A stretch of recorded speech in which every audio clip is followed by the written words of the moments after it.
Good morning. It's a Friday. It's called Tesla. And we gave a short on Tesla.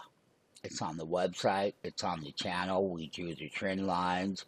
We see Tesla possibly trading down to $200. We bought the puts on buy now, pay later program. That's right.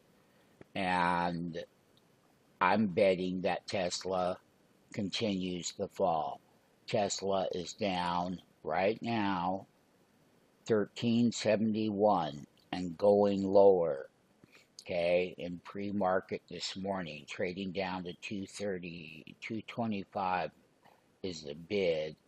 So my first pit stop is down here, and that means that on the 60-minute chart, the put options pay a lot, and that gives you the reason to join now, and it gives you a reason to get in the live trading room.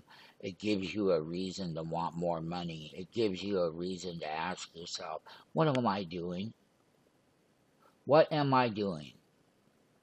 Have I ever considered that I need help?